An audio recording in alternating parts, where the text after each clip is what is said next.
दुरूद पाक पढ़ें। अल्लाहुम्मा सल्ली अला सय्यिदिना व शफीना हबीबिना व मौलाना मुहम्मद व अला आलि सय्यिदिना हबीबिना व मौलाना मुहम्मद व बारिक व सल्लिम सलातुन व सलामुन अलैका या रसूल अल्लाह। इमाम आली मकाम हुसैन अलैहिस्सलाम की तालीम व तरबियत और परवरिश आगोश नबुव्वत में हुई। प्यारे मुस्तफ़ा सल्लल्लाहु अलैहि वसल्लम ने अपने तौर पर उन्हें सजाया, संवारा, निखारा, मुरत्तब किया। हुसैन वो है जो अल्लाह के दीन पर कुर्बान होगा। चुनांचे वो वक्त जब आया जब यजीद इब्ने मुआविया इस्लाम की कश्ती को फिस्को फुजूर के समंदर में हकाए ले जा रहा था, तो उस वक्त इस्लाम की इस्मत की हिफाजत के लिए इमाम आली मकाम हुसैन अलैहिस्सलाम मैदाने करबला में अपने 72 जानिसारों के साथ तशरीफ ले गए और आपने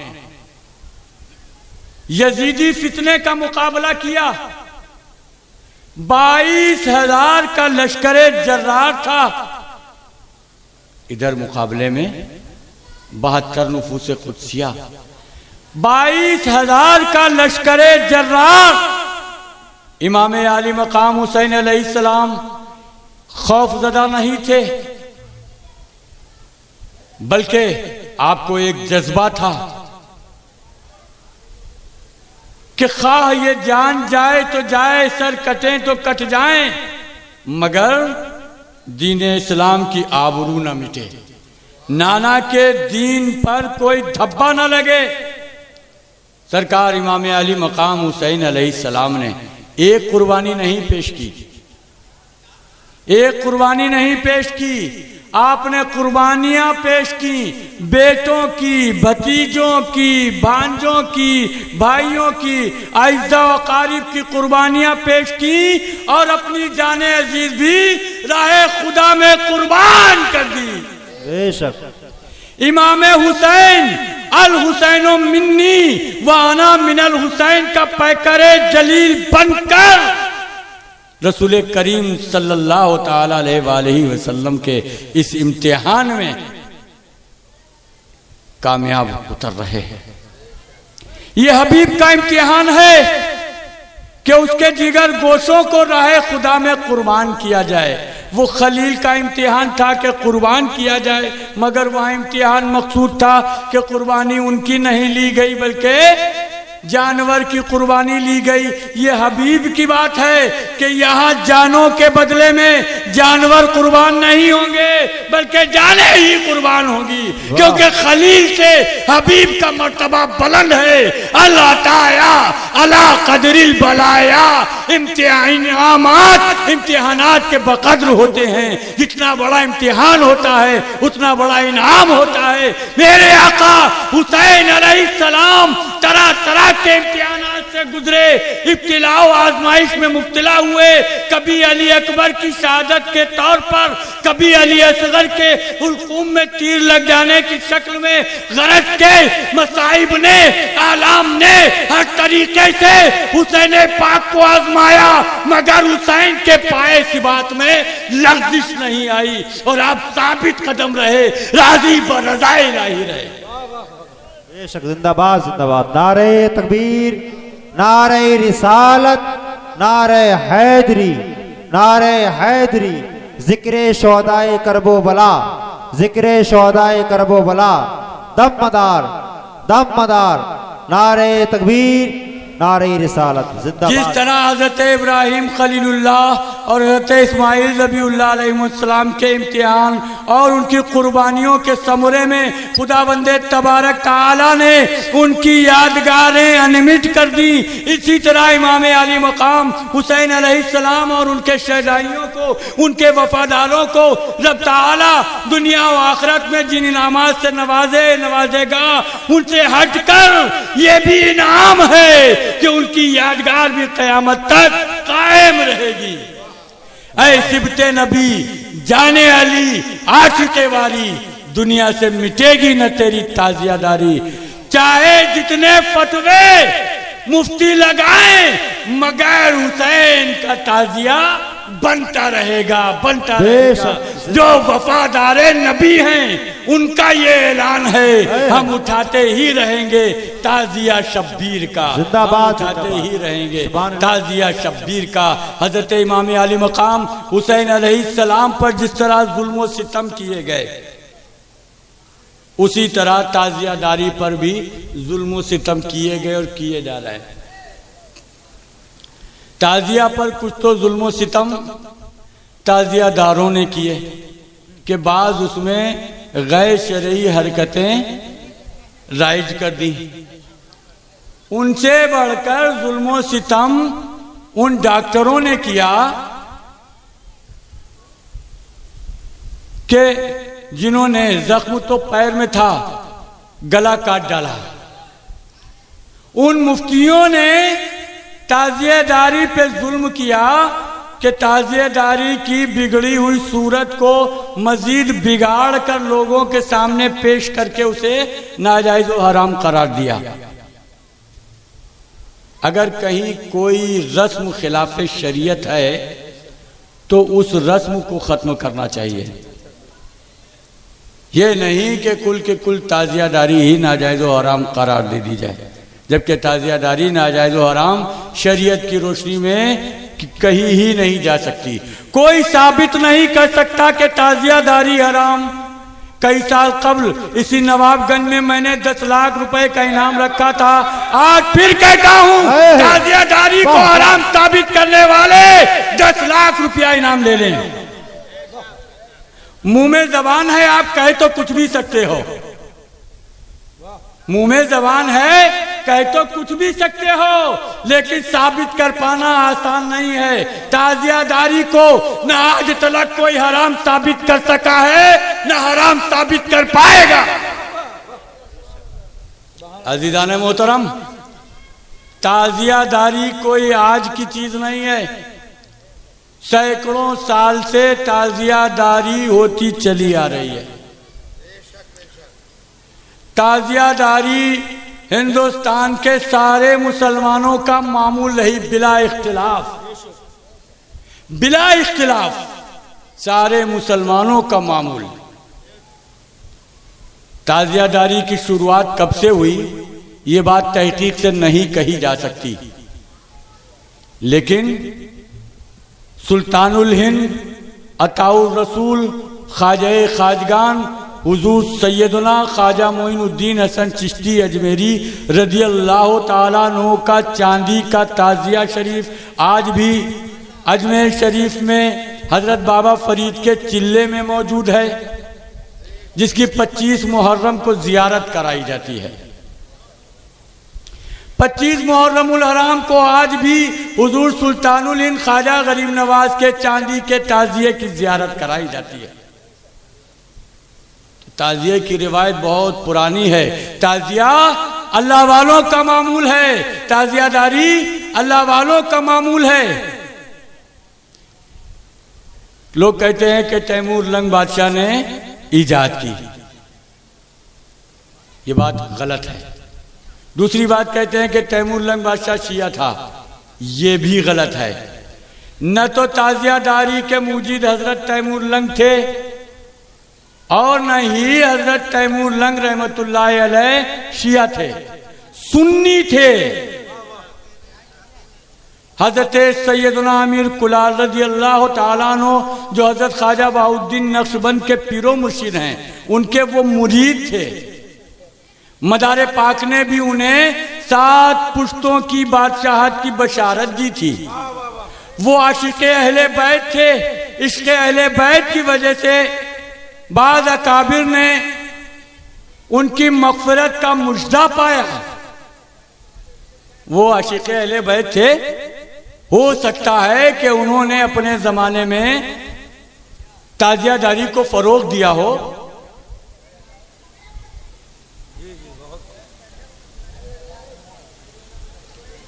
समझदारी नहीं है इन लोगों में।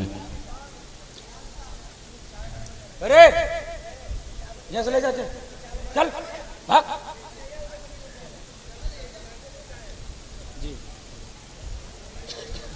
दुरूद पाक पढ़ें। अल्लाहुम्मा सल्ली अला सय्यिदिना व शफीना हबीबिना व मौलाना मुहम्मद व अला आलि सय्यिदना हबीबिना व मौलाना मुहम्मद मुबारक वसल्लम सलातु व सलाम अलैका या रसूलल्लाह। वो आशिक़े अहले बैत थे,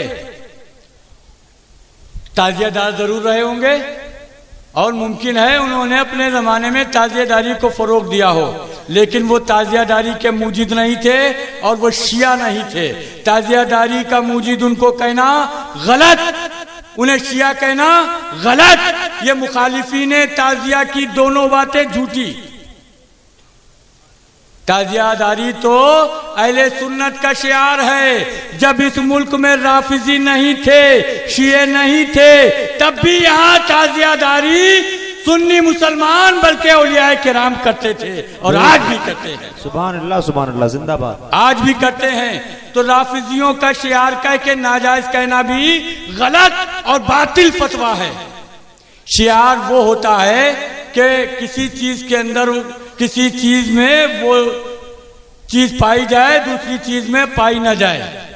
एक जमात के अंदर वो तौर तरीके पाए जाएं, दूसरे में ना पाए जाएं, तो वो शियार है। लेकिन जब दोनों जमातों में एक ही तरह का तरीका पाया जाए तो वो शियार नहीं रहता है, वो पहचान फिर किसी की नहीं रहती, तो दोनों का तरीका है। तो हजरात गिरामी, ताज़ियादारी की इब्तिदा अहले सुन्नत वल जमात अकाबिरे अहले सुन्नत ने, औलिया किराम ने की और आज भी सुन्नी मुसलमान ताज़ियादारी करते हैं। तो उसे शियारे रवाफिज कहना बिल्कुल गलत, झूठ, हराम है। शियारे रवाफिज कहने वाले मौलवियों और मुफ्तियों को तौबा करना चाहिए इतना बड़ा झूठ बोलने से। क्या बात है, जिंदाबाद जिंदाबाद। तो राफिजियों का शियार नहीं है, इसलिए भी नाजायज कहने वालों का रास्ता बंद जी। इसी पे तो बुनियाद रखी। नाजायज इसलिए है कि राफिजियों का शियार है और है ही नहीं, है ही नहीं। तुम्हारे झूठ बोलने से थोड़े होता है, वाह, तुम्हारे झूठ बोलने से थोड़े होता है। तारीख से आप साबित नहीं कर पाओगे कि सबसे पहले किस राफिजी ने शिया ताज़िया बनाया था। कौन से वो राफिजी थे जिन्होंने ताज़ियादारी को अपना शियार बनाया? कोई साबित नहीं कर सकता। ताज़िया मुखालिफिन को मेरा चैलेंज है, कभी नहीं साबित कर पाएंगे कि ताज़ियादारी के मूजिद रवाफिज हैं। ताज़ियादारी के मूजिद बुजुर्गाने दीन हैं, ताज़ियादारी के मूजिद बुजुर्गाने अहले सुन्नत हैं। अहले सुन्नत का मामूल है, अहले सुन्नत का तौर तरीका है, अहले सुन्नत का शियार है। रवाफिज का शियार कहना अहले सुन्नत को इल्जाम लगाना और झूठ बोलना है, जो बजाय खुद हराम है। और ऐसे कौल से मुफ्ती साहब पर तौबा लाजिम है। वाह, क्या बात है, जिंदाबाद। बोले ताज़िया अगर हुसैन पाक के रोजे के नक्शे के मुताबिक हो तो जायज, अगर नक्शे के मुताबिक ना हो तो नाजायज। वाह वाह वाह वाह वाह। शरीयत की किस दलील से आपने ये फलसफा बयान कर दिया? हमारी शरीयत में कहाँ मुमानियत है किसी ऐसे नक्शे की, किसी ऐसी तस्वीर की जो जानदार का नक्शा या जानदार की तस्वीर ना हो? आम इजाजत है, आम इजाजत है, शरीयत में जायज है। गैर जानदार की तस्वीर और गैर जानदार का नक्शा शरीयत में जायज है। शरीयत जिसको जायज रखे उसे नाजायज कहने वाले आप कौन हैं? आप मसनद इफ्ता पर बैठकर झूठ बोल रहे हैं, शरीयत पर इफ्तिरा कर रहे हैं। आप पर तौबा लाजिम है, ऐसे मुफ्ती पर तौबा लाजिम है जो मसनद इफ्ता पर झूठा फतवा दे। ताज़िया रसूल करीम सल्लल्लाहु ताला अलैहि वसल्लम की इजाजत से बनता है। प्यारे नबी सल्लल्लाहु ताला अलैहि वसल्लम ने नक्शे बनाने की इजाजत दी है। एक सहाबी हाजिर खिदमत हुए, अर्ज किया, या रसूल अल्लाह, मैंने मन्नत मानी थी कि मेरा फला काम हो जाए तो मैं जन्नत की चौखट चूमूंगा। काम तो मेरा हो गया, मुराद तो पूरी हो गई, अब मैं मन्नत कैसे गुजारूं? जन्नत की चौखट को मैं कैसे चूमूं? हुजूर सल्लल्लाहु अलैहि वसल्लम ने फरमाया, अपनी माँ के कदमों को चूम ले, गोया कि तूने जन्नत की चौखट चूम ली। बेशक, या बाप की पेशानी को चूम ले, गोया कि तूने जन्नत की चौखट चूम ली। सुभान अल्लाह सुभान अल्लाह। अर्ज किया या रसूल अल्लाह मेरे माँ बाप नहीं है, इंतकाल हो चुका है दोनों का। फरमाया उनकी कब्रों पे जा, माँ की कब्र को पैंती की तरफ से चूम ले। भाभी कहता है कब्र चूमना नाजायज, शिर्क बिदत। रसूलुल्लाह कहते हैं माँ की कब्र को पैंती की तरफ से चूम ले, बाप की कब्र को सराहने की तरफ से चूम ले। बेशक सुभान अल्लाह सुभान अल्लाह। अर्ज किया या रसूलल्लाह मुझे तो ये भी नहीं मालूम कि मेरे माँ बाप किस कब्रिस्तान में दफन हैं। हुजूर सल्लल्लाहु अलैहि वसल्लम ने फरमाया जमीन पर 2 लकीरें खींच ले। क्या कर ले? 2 लकीरें खींच ले। एक को माँ की कब्र तसव्वुर कर और एक को बाप की। मुसलमानों इंसाफ के साथ बतलाओ, जमीन पर ये खींची हुई 2 लकीरें क्या कब्र का हूबहू नक्शा है? जमीन पर खींची हुई ये 2 लकीरें क्या कब्र का हूबहू नक्शा है? नहीं है ना, बल्कि एक तसव्वुर है। ये एक तसव्वुर है कि माँ की कब्र तसव्वुर कर लो, बाप की तसव्वुर कर लो। तो फिर जो अकीदत के साथ, एहतराम के साथ, एहतिमाम के साथ नक्शा तैयार किया गया है कि यह रोज़ा इमाम का नक्शा है, वो नाजायज कैसे हो जाएगा? वो नाजायज कैसे हो जाएगा? और माँ बाप की कब्र तसव्वुर करके लकीरों को चूमना, उनकी ताजीम करना नबी पाक के इरशाद से साबित है। तो फिर हुसैन पाक के रोजे का नक्शा बनाना और उसकी ताजीम करना भी उसी हदीस पाक से साबित है। नारे तकबीर, नारे रिसालत, नारे हैदरी, नारे हैदरी, या अली, जिक्र शहीद आज़म जिंदाबाद, दमदार, बेड़ा पार, दमदार, बेड़ा पार। रसूलुल्लाह हमको कब्र के नक्शों की ताजीम सिखा रहे हैं और आप कह रहे हो कि ताजिया आ रहा हो तो मुंह फेर लो। रसूलुल्लाह कह रहे हैं कि कब्र के नक्शे को चूमो। बज़बाने दीगर रसूलुल्लाह फरमा रहे हैं कि ताजिया चूमो और आप कह रहे हो कि ताजिया आ रहा है तो मुंह फेर लो। शरीयत के खिलाफ, किस कदर ये बातें शरीयत के खिलाफ हैं और मुफ्ती लोग ऐसी बातें करें, ताज्जुब है, अफसोस है। बोले कि ताजिया बना लेना तो ठीक है, रोज़ा इमाम से मुशाबे हो तो उसको पाक साफ बुलंद वाला जगह पर रख दो, लोग ताजिए की जियारत करने आए, लोगों की जियारत करने ताजिया न जाए। लेकिन बुजुर्गों की अक्ल को ये कहां पहुंचेंगे?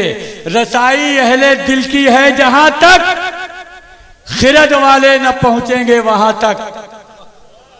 बुजुर्गों ने जो काम मुकर्रर किया है वो किसी हिकमत से, किसी वजह से बुजुर्गों ने सोचा ताजिया बनाकर अगर हम चौक पर ही रखे रहेंगे तो घरों में बैठी हुई पर्दा नशीनें उसकी जियारत से महरूम रहेंगी, या फिर वो भी जियारत करने मर्दों के साथ चौक पर आएंगी तो औरतों मर्दों का खल्त-मल्त लाजिम आएगा, बेपर्दगी होगी, फितने का अंदेशा है। तो इसलिए बुजुर्गों ने चौक पर ही रखा रहना मुनासिब नहीं समझा, बल्कि उन्होंने फैसला लिया कि ताजिए को गलियों में गश्त करा दिया जाए ताकि घरों में बैठी हुई पर्दा नशीनें अपने दरवाजों से, खिड़कियों से, झरोकों से पर्दे के साथ ताजिए की जियारत कर लें, लोगों के मजमे में ना आए। वाह जिंदाबाद, क्या बात है। इस मकसद से बुजुर्गों ने ताजिए का गश्त करवाया। अब घरों में जरा नारा बुलंद कर दे मुफ्ती साहब। नारे तकबीर, नारे रिसालत, नारे हैदरी, नारे हैदरी, दमदार मसलके इमाम आज़म हुजूर मुफ्ती वक्त हजरत अल्लामा मुफ्ती सैयद निसार हुसैन साहिब किबला, शहजादाए मुजद्दिदे मुरादाबादी, शहजादाए इंतिखाबुल उलमा, शेर बे शहले सुन्नत हजरत अल्लामा मुफ्ती इंतसाब हुसैन साहिब कदीरी मदारी, माशाअल्लाह सुभान अल्लाह। आइए हजरत। तशरीफ रखिए आप हजरात।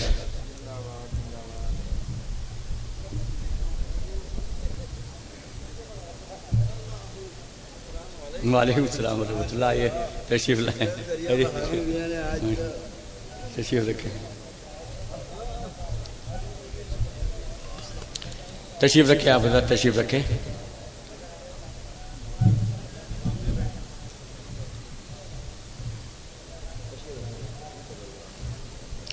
बुजुर्गों ने ये इंतजाम तो कर दिया कि मर्द और औरत चौक पर इकट्ठा होकर फितने का सबब न बने, इसलिए ताजिए का गश्त गलियों में करा दिया जाए ताकि पर्दा नशीनें अपने दरवाज़ों से, खिड़कियों से, झरोकों से ताजिए की जियारत कर लें और फितना पैदा ना हो।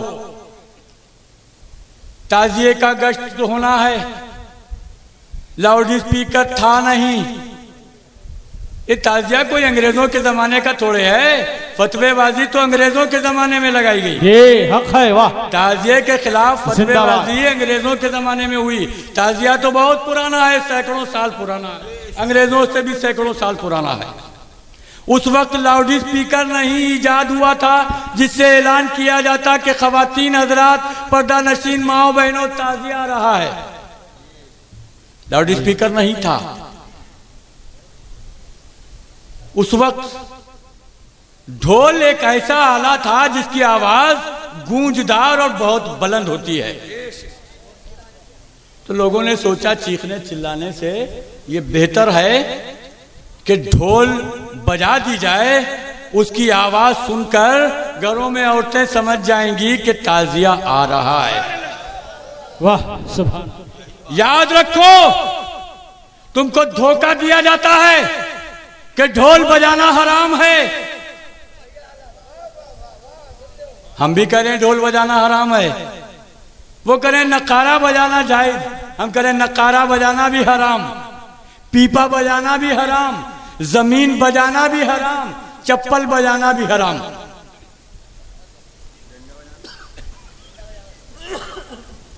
बात समझ में आई? कोई चीज अपने आप में हराम नहीं है, उसके हराम होने की कोई वजह है। ढोल हो, ताशा हो, तबला हो, नकारा हो, डंका हो, इनको बजाना हराम भी है और इनको बजाना जायज भी है।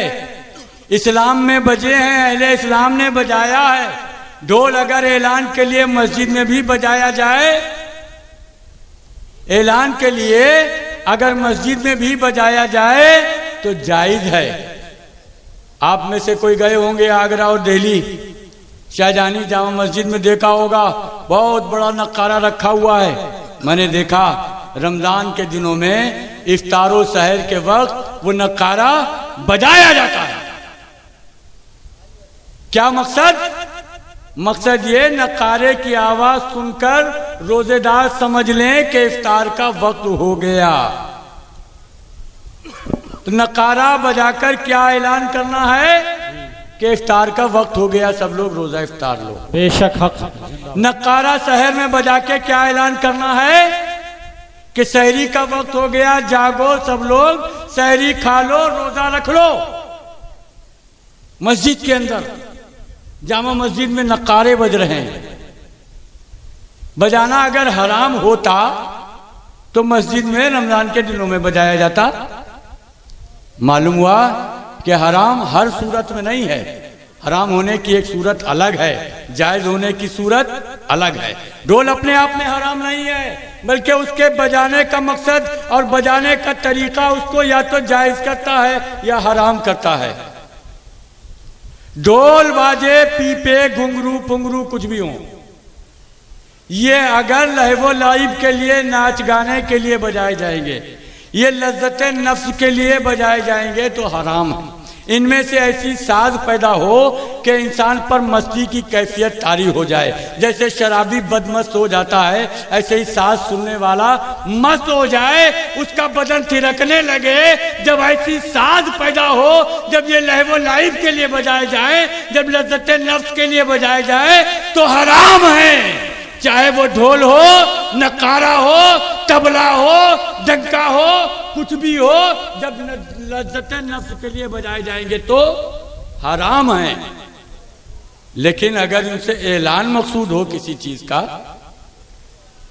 तो वो जायज है, चाहे ढोल हो, चाहे तबला हो, नक्कारा हो, डंका हो, कुछ भी हो, अगर ऐलान के लिए डब डब बेतरतीब आवाजों से बजाया गया तो वो जायज है। तो मुल्ला जी का फलसफा भी यहां पे फिट नहीं बैठ रहा है कि ताजिए में ढोल बजाया जाता है इसलिए ताजिया हराम। अगर ढोल बजाना हराम है तो ताजिया क्यों हराम हुआ भाई? ढोल बंद करो ना। कहने लगे आजकल रजाखानी मौलवी जो हैं गले फाड़ फाड़ कर चीख चीख कर कहते हैं कि तुम्हारे घर में अगर मैयत हो जाए, तुम्हारे बाप मर जाए या भाई मर जाए, उनका जनाजा ढोल बाजों से लेकर चलोगे, एकदम धोखा, फिराड, आंखों में धूल झोंकना है। ताजिया मैयत नहीं है, ताजिया जनाजा नहीं है। ताजिए को आप जनाजा बावर करा रहे हो, कौम को धोखा दे रहे हो, शर्म नहीं आती झूठ बोलते हुए? ताजिया ताजिया है, जनाजा कहाँ है? ये ताजिया है, रोज़ा इमाम का तसव्वुराती नक्शा है, ये जनाजा कहाँ है? ये मैयत कहाँ है? इसे जनाजा और मैयत बावर कराना फिराड है, 420 है, फरेब है, धोखेबाजी है। फतवे में धोखाबाजी, शरीयत के साथ खिलवाड़, मुसलमानों को धोखा, मुसलमानों को धोखा, इतना बड़ा फिराड। ताजिएदारी के खिलाफ कोई भी तुक्का सही फिट हो ही नहीं पाया।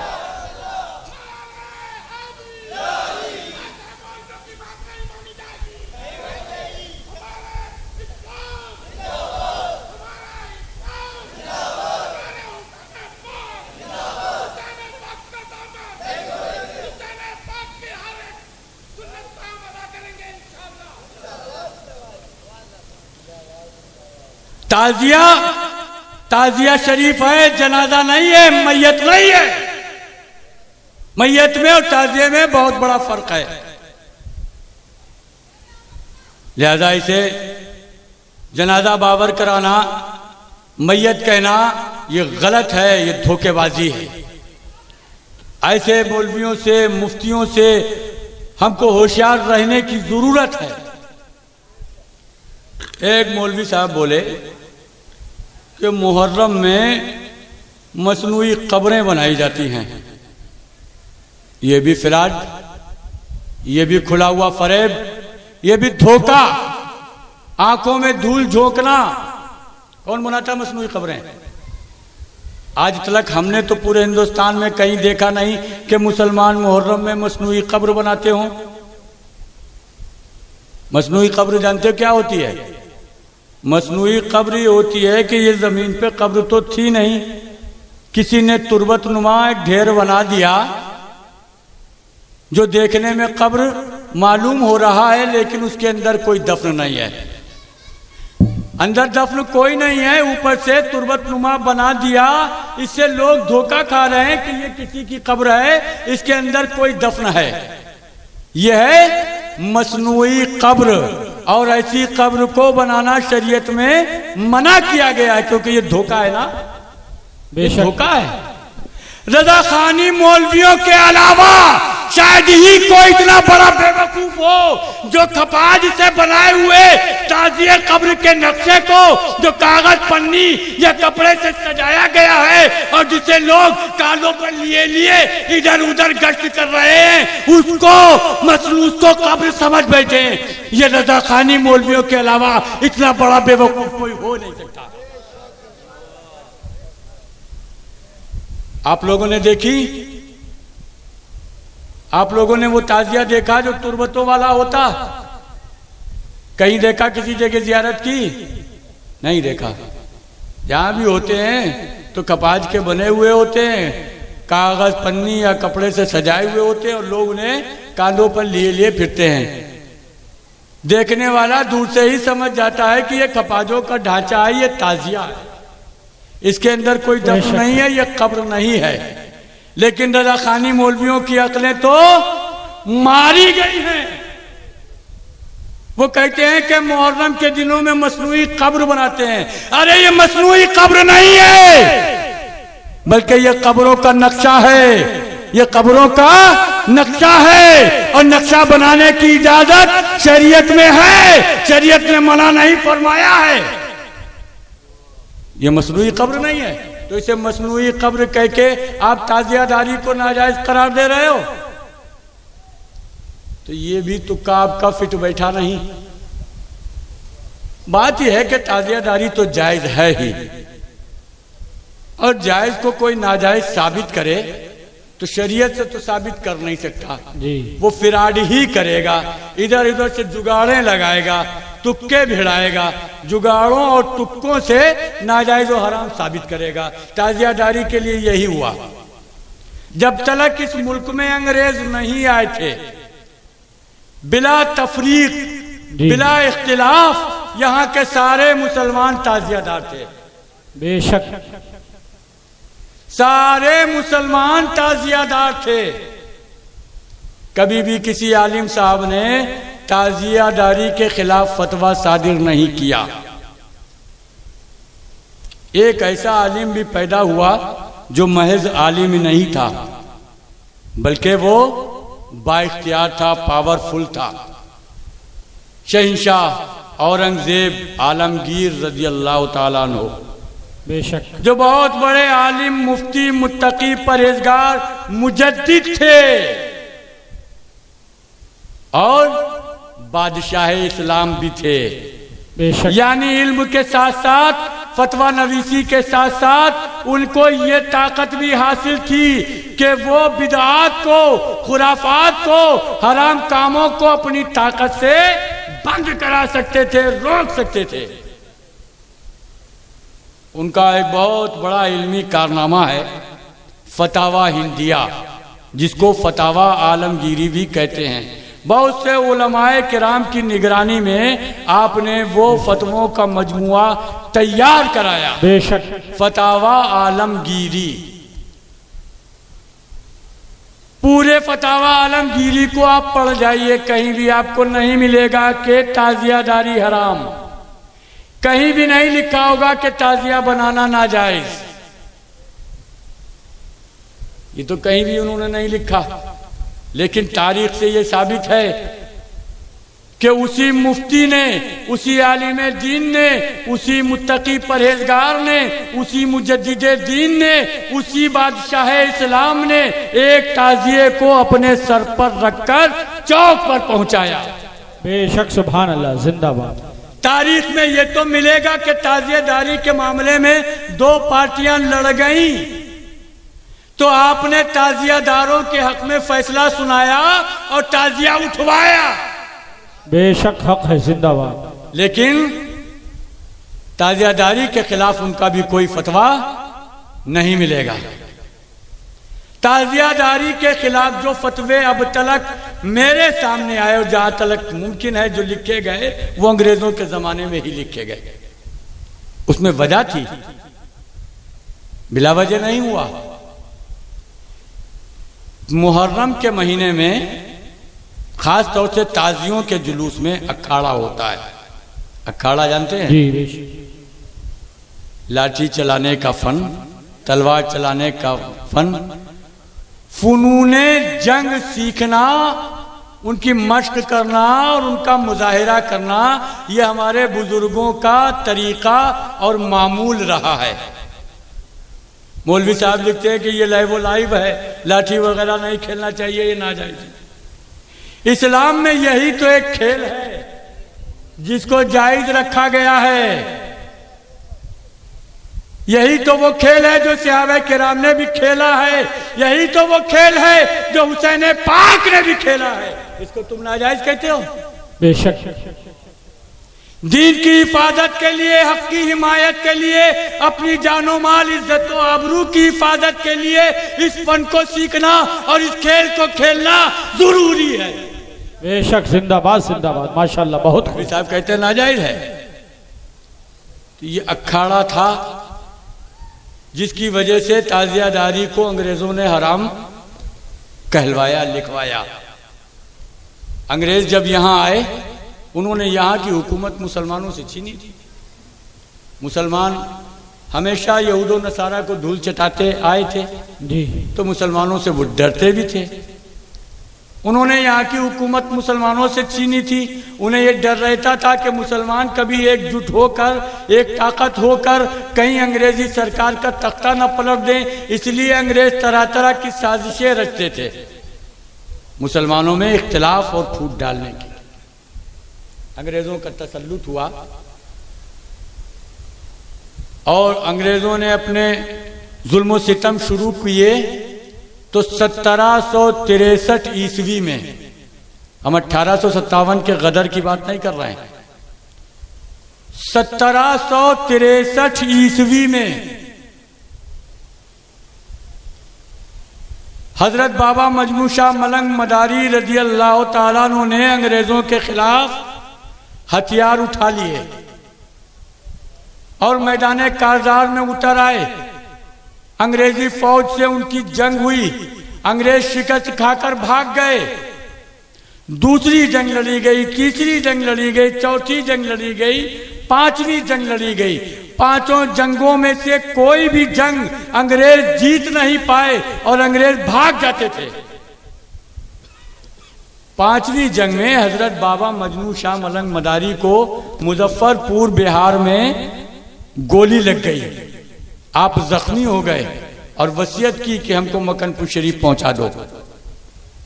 हजरत बाबा मजनू शाह मलंग मदारी मक्कनपुर शरीफ पहुंचा दिए गए, वहीं उनकी शहादत हुई। लेकिन अंग्रेजों से ये जंग जारी रही। उनके मुतबन्ना चिराग अली शाह और मूसा शाह ये जंग लड़ते रहे और अंग्रेजों को धूल चटाते रहे। अंग्रेज हैरत में थे कि ये मामला क्या है, ये लोग फौजी नहीं हैं, इनके पास कायदे के हथियार असलहे नहीं हैं। उसके बाद ये हथियार बंद ट्रेनिंग याफ्ता फौजियों से लड़ रहे हैं।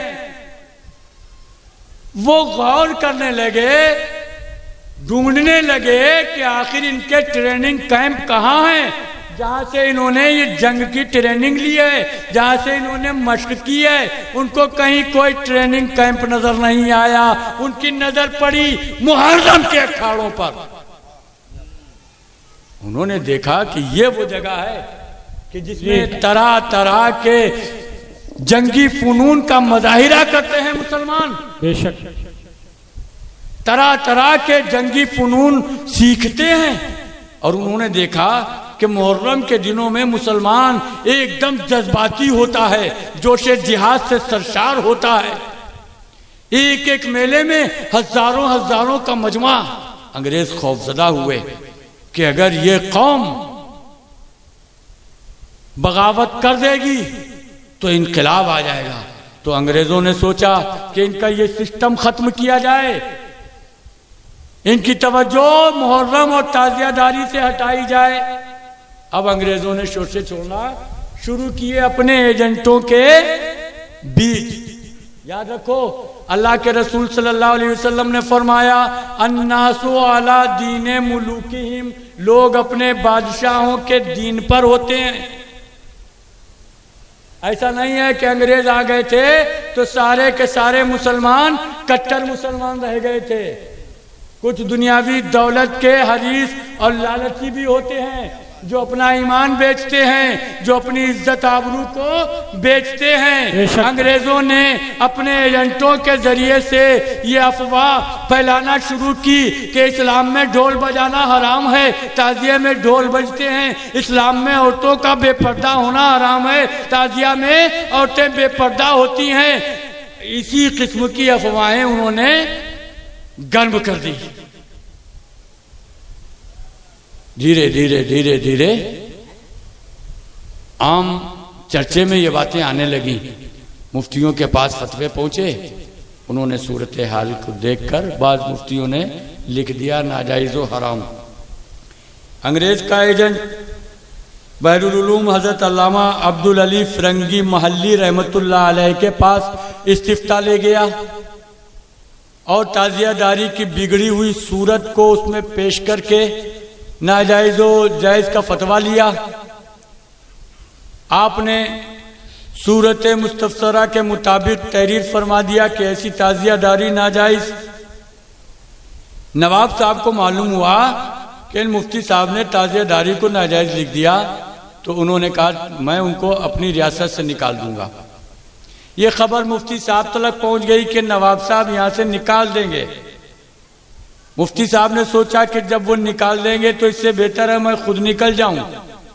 आपने अपना सामान भरा और वहां से निकल खड़े हुए, मद्रास पहुंचे। मद्रास के नवाब ने शायाने शान इस्तकबाल किया और बड़ी कदर मंजिलत के साथ उनको अपने यहाँ उस्ताद मुकर्रर कर लिया।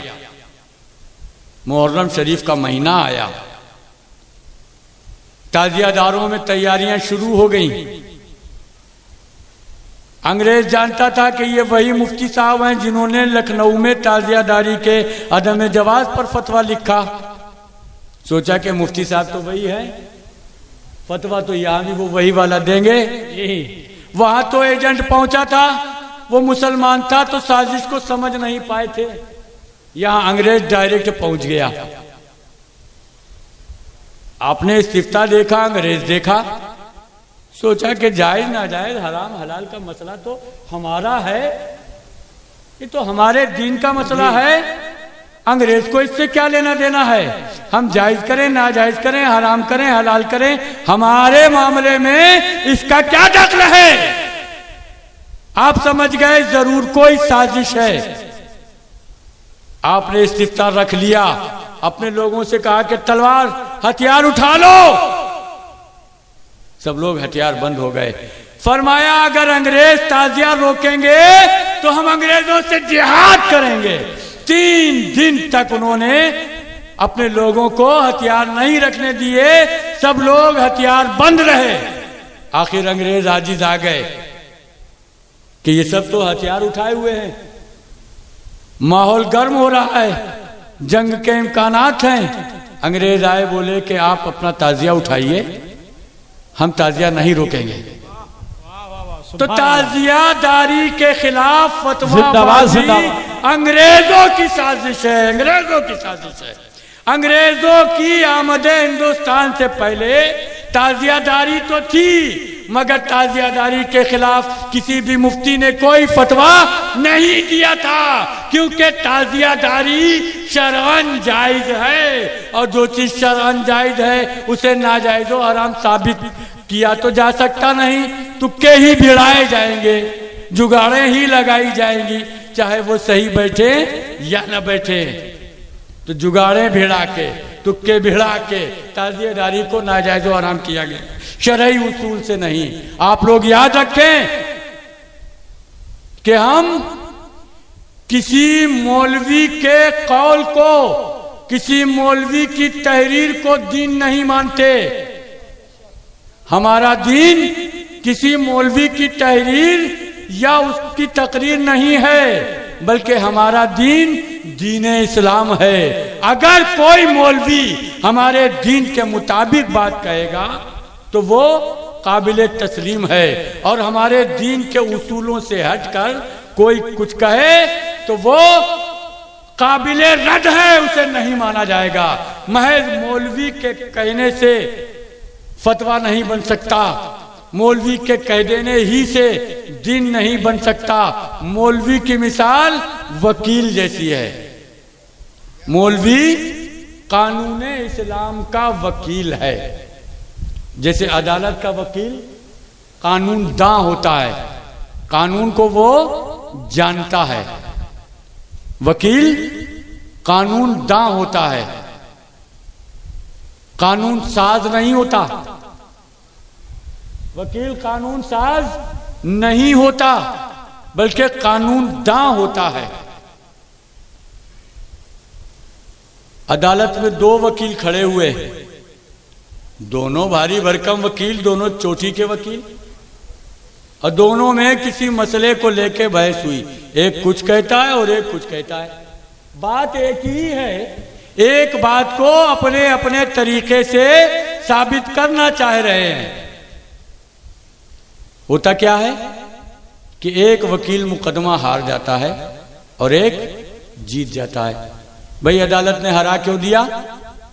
अरे क्यों दिया? वो तो वकील साहब थे ना, वकील साहब जो कहेंगे वही तो कानून है ना, वकील साहब जो कहेंगे कानून तो वही है कि नहीं? वकील साहब जो कहें वही कानून। तो अदालत ने एक वकील साहब को क्यों हरा दिया? ऐसी क्या बात थी? वकील साहब जो कहें वही कानून नहीं है, ये गलत आपने तायद कर दी है। बात समझ में आई? जो कुछ वकील साहब कह दें वही कानून है, ऐसा नहीं है। वकील साहब कानूनदां जरूर हैं, लेकिन उनकी हर बात कानून नहीं है। इसीलिए मुकदमा हारे कि उन्होंने कानून के खिलाफ बात कही थी। उनका वकील होना काम नहीं आया। अदालत ने उनके वकील होने की लाज नहीं रखी।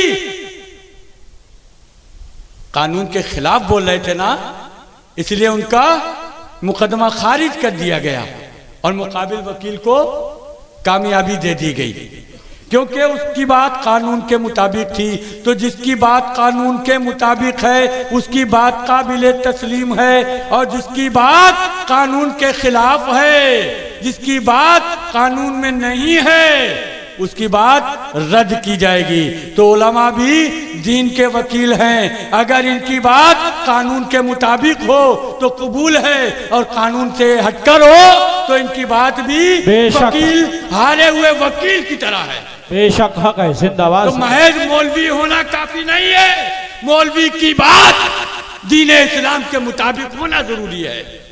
तो जिस मौलवी की बात शरीयत इस्लामिया के मुताबिक होगी, जो बात शरीयत इस्लामिया के मुताबिक होगी, वो बात काबिल कबूल होगी।